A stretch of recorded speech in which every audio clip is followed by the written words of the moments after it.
அனைவருக்கும் வணக்கம். நீங்கள் கேட்டவை என்ற பகுதியில் 2 தேர்வர்கள் ஒரு 3 வினாக்களுக்கான விடைகளை கேட்டிருக்கிறாங்க. அதற்குரிய விடையை இந்த வீடியோவில் பார்ப்போம். புதியவர்களுக்காக ஒரு செய்தி. நீங்கள் கேட்டவை என்ற பகுதி எதற்காக அப்படின்னா, உங்களுக்கு விடை தெரியாத கணக்குகள் அல்லது சந்தேகத்திற்குரிய கணக்குகள் ஏதேனும் இருந்தால் இங்கே குறிப்பிட்டிருக்கக்கூடிய வாட்ஸ்அப் நம்பர் 8015118094 என்ற நம்பருக்கு நீங்கள் அந்த வினாவை அனுப்புனீங்க அப்படின்னா அந்த வினாவிற்குரிய விடையை நீங்கள் வீடியோ வடிவில் பெறலாம். உங்களுடைய சந்தேகங்களை தீர்த்து கொள்ள உதவும் பகுதி தான் நீங்கள் கேட்டவை. அது மட்டும் இல்லாமல் நம்முடைய சேனலில் பார்த்தீங்கன்னா டிஎன்பிஎஸ்சி எக்ஸாமினேஷனுக்குரிய கணித வீடியோக்கள் இருக்குது. அப்புறம் போலீஸ் எக்ஸாமினேஷன், எஸ்ஐ எக்ஸாமினேஷன், 8ஆம் வகுப்பு மாணவர்களுக்கான என்எம்எம்எஸ் தேர்வுக்குரிய கணித வீடியோக்கள்லாம் இருக்குது. வீடியோ முழுமையாக பாருங்கள். தேர்வில் வெற்றியடைய வாழ்த்துக்கள். அதே போல் புதிதாக இந்த சேனலுக்கு வந்திருப்பவர்கள் இந்த சேனலை சப்ஸ்கிரைப் செய்து ஆதரவு தருமாறு அன்போடு கேட்டுக்கொள்கிறேன். இப்போ நம்ம வினாக்களுக்கான விடைகளை பார்ப்போம். ஃபர்ஸ்ட் கொஸ்டின் என்ன அப்படின்னு பார்த்தீங்கன்னா, 2p + 1/p = 4 எனில் p³ + 1/8p³ இதனுடைய மதிப்பு என்ன அப்படின்னு சொல்லி கேட்டிருக்கிறாங்க. சரி, இப்போ நம்ம கண்டுபிடிக்கிறது என்ன அப்படின்னு பார்த்தீங்கன்னா, ஸோ p³ + 1/8p³ ஓகேவா. அதாவது இது எப்படி எழுதலாம் அப்படின்னா, p³ + 1/2p³ அப்படின்னு எழுதலாம். ஓகேவா. சரி, இப்போ a³ + b³ அந்த மெத்தடில் இருக்குது. சரி, நமக்கு ஒரு ஐடென்டிட்டிஸ் உங்களுக்கு தெரிஞ்சிருக்கும். ஸோ a + b³ =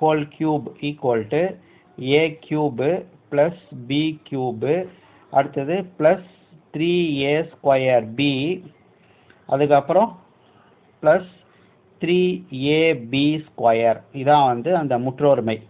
சரி, இப்போ நமக்கு a³ + b³ மட்டும்தான் நமக்கு இருக்குது. அதாவது ஏக்கு பதிலாக பின்னு எடுத்துக்கோங்க, பிக்கு பதிலாக 1/2p அப்படின்றத எடுத்துக்கோங்க. ஸோ அப்போ மீதியெல்லாம் இந்த சைட் கொண்டு போயிடலாம் இல்லையா. சரி, இப்போ ஏவுக்கு பதிலாக என்னது, ஏவுக்கு பதிலாக p. ஸோ ஏவுக்கு பதிலாக p, பிக்கு பதிலாக 1/2p³ இது நம்ம கண்டுபிடிக்கிறோம். ஈக்குவல் a³ + b³ அப்படின்னா 1/8p³ +3 × a² அப்போனா p² × b 1/2p +3 × a × b² அப்போ 1/4p² அப்படின்னு சொல்லி கிடைக்கும். சரி, இப்போ இதில் p³ + 1/8p³ அப்படியே வச்சுக்கிறேன். ஸோ இதில் ஒரு pp கேன்சல் ஆகிடும். ஓகேவா. ஸோ அப்போ மீதி இருக்கிறது 3/2p அப்படின்னு சொல்லி கிடைக்கும். ஸோ அடுத்ததில் பார்த்தீங்கன்னா ஒரு pp கேன்சல் ஆச்சு அப்படின்னா 3/4p அப்படின்னு சொல்லி கிடைக்கும். சரி, இதை எப்படி எழுதலாம்னா, p³ + 1/8p³ +3/2 இப்போ இந்த ரெண்டுத்துலேயும் 3/2 வெளியில் எடுக்கிறேன். வெளியில் எடுத்தோம்னா இதில் p மட்டும் வரும், இதில் 1/2p அப்படின்னு சொல்லி வரும். சரி, இப்போ நம்ம இந்த p³ + 1/8³ மட்டும்தான் நமக்கு தேவை. அதை மட்டும் வச்சுக்கிட்டு ஸோ இந்த டேர்ம் இருக்கு இல்லையா, ஸோ இந்த டேர்மை அப்படியே சமக்குறிக்கு இந்த சைட் கொண்டு போகிறேன். ஸோ அப்போ ஏற்கனவே p + 1/2p³ இருக்குது. இந்த டேர்ம் இந்த சைடு வரும்போது மைனஸ் ஆகும், -3/2 × p + 1/2p அப்படின்னு சொல்லி கிடைக்குது. ஈக்குவல் p³ + 1/8p³ ஓகேவா. இதைத்தான் நம்ம கண்டுபிடிக்கணும். சரி, இப்போ இதனுடைய மதிப்பு நம்ம கண்டுபிடிச்சி வச்சுருக்கோம். சரி, என்ன கொடுத்துருக்காங்க பாருங்கள், 2p + 1/p 2p + 1/p = 4 அப்படின்னு சொல்லி கொடுத்துருக்குறாங்க. ஆனால் நமக்கு என்ன வேணும் அப்படின்னா p + 1/2p வேணும். ஸோ அதனால் என்ன செய்கிறேன் அப்படின்னா 2ஆல் டிவைட் பண்ணுறேன். ஓகேவா. ஸோ 2ஆல் டிவைட் பண்ணிங்கன்னா p + 1/2p = 2ஆல் டிவைட் பண்ணோம்னா 2ன்னு சொல்லி கிடைக்கும். ஓகேவா. கொடுத்துருக்கிறத இந்த மாதிரி மாற்றிக்கிறோம், அவ்வளோதான். அப்போ p + 1/2pக்கு பதிலாக 2ன்னு சொல்லி சப்ஸ்டியூட் பண்ண போகிறோம். ஓகேவா. அந்த p + 1/2p இருக்கு இல்லையா. ஸோ நான் என்ன செய்கிறேன் அப்படின்னா இந்த இடத்துல போடுறேன். ஸோ இதுக்கு பதிலாக என்ன போட போகிறோம், 2 போட போகிறோம் இல்லையா. அதனால் 2³ -3/2 × 2 ஏன்னா p + 1/2pன்றது என்னது 2. சரியா? இதை நம்ம கண்டுபிடிக்க போகிறோம். 2 கியூப் எவ்வளோ? 8. இந்த 2 கேன்சல் ஆகிடும். 8 மைனஸ் 3 எவ்வளோ? 5. அப்போ 5 தான் வந்து ஆன்சர். ஓகேங்களா? ஸோ ஈஸியான கொஸ்டின் தான் இது. வந்து குரூப் 1 குரூப் 2 ஸ்டாண்டர்ட் கொஸ்டின்ஸ், இது டிகிரி ஸ்டாண்டர்ட் கொஸ்டின்ஸ். இது நீங்கள் அந்த ஐடென்டிட்டிஸ் பயன்படுத்தினீங்க அப்படின்னா ஆன்சர் வந்து கண்டுபிடிச்சிடலாம். ஓகேங்களா? வேறு ஒன்றும் கிடையாது. அடுத்தது ரெண்டாவது கொஸ்டின் என்ன அப்படின்னா, தந்தை, தாய் மற்றும் குழந்தை ஆகியோரை கொண்ட குடும்பத்தினுடைய சராசரி வயது 20 அப்படின்னு சொல்லி கொடுத்துருக்குறாங்க. அதாவது 3 பேரினுடைய வயதை கூட்டினீங்கன்னா என்ன வருது அப்படின்னா 60 வருது. ஏன்னா சராசரி அப்படின்னும் போது என்னன்னா எல்லாத்தையும் கூட்டி 3ஆல் வகுக்கணும். ஓகேவா? ஸோ எல்லாத்தையும் கூட்டி 3ஆல் வகுத்தோம்னா 20 வருது. அப்படின்னா 3 பேருடைய வயதினுடைய கூடுதல் எவ்வளோ அப்படின்னு பார்த்தீங்கன்னா 60 அப்படின்னு சொல்லி கிடைக்கும். ஓகேவா? யாருடைய வயசு? தந்தையோட வயசு, அடுத்தது தாயோட வயசு, அடுத்தது குழந்தையோட வயசு. 3 பேருடைய வயசை கூட்டினீங்கன்னா 60 கிடைக்குது. சரி, 7 ஆண்டிற்கு பிறகு குழந்தையின் வயது 11. 7 வருஷத்துக்கு அப்புறம் வந்து குழந்தை வந்து 11 அப்படின்னு சொல்லி கிடைக்கிறாங்க. அப்போன்னா தற்போது குழந்தை எவ்வளோ வரும்?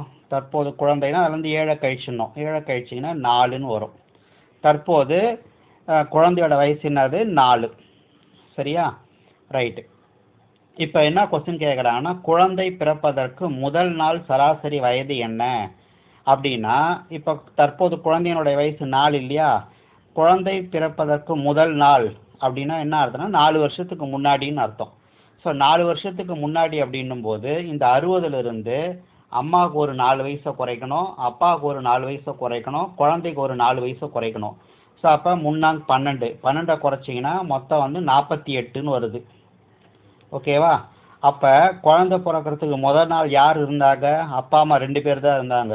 ஓகேவா? குழந்தை பிறக்கல. அப்போனா இந்த 48 எதால் வகுக்கணும்? 2ஆல் தான் வகுக்கணும். 2 பேருடைய வயதினுடைய கூடுதல் தான் 48. ஸோ அப்போ 2ஆல் வகுத்திங்கன்னா எவ்வளோ? 24. அவ்வளோதான் ஆன்சர். ஓகேவா? புரியுதா பாருங்கள். சரியா? மறுபடியும் ஒரு தடவை சொல்கிறேன்.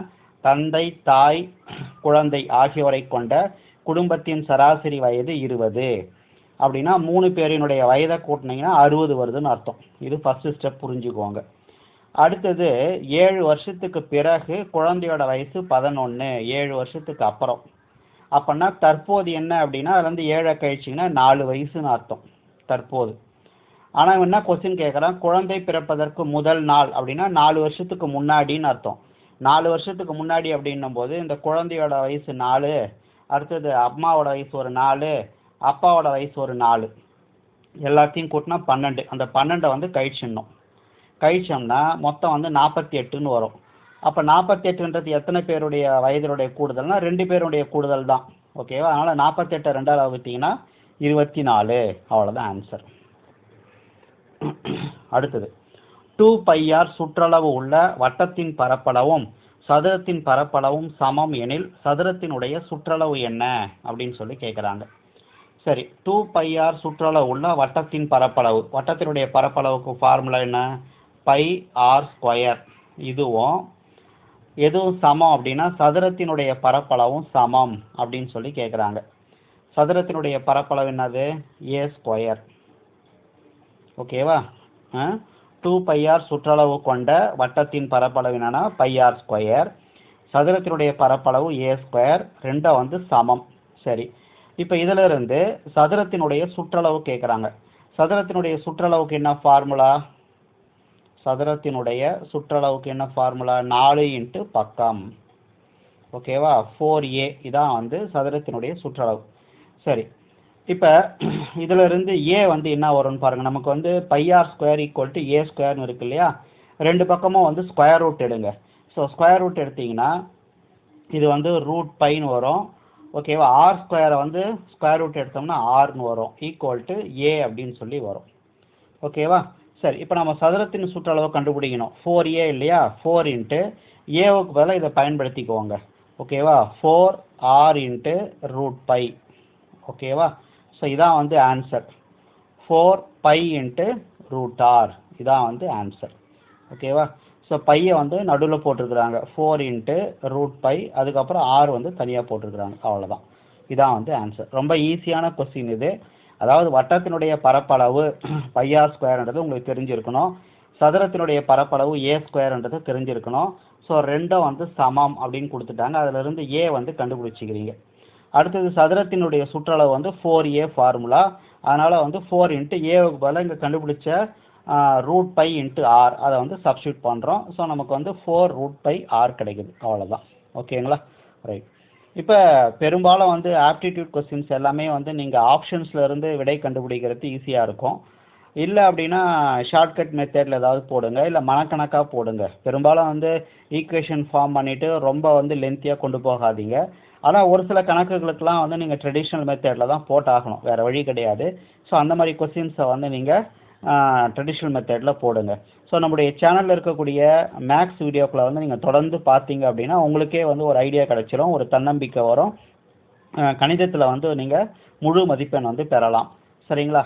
இப்போ உங்களுக்கு ஏதேனும் சந்தேகங்கள் இருக்குது அப்படின்னா குறிப்பிட்டிருக்கக்கூடிய வாட்ஸ்அப் நம்பருக்கு தகவல் கொடுங்க. உங்களுக்கு தேவையான தகவல்களும் குறிப்புகளும் அனுப்பி வைக்கப்படும்.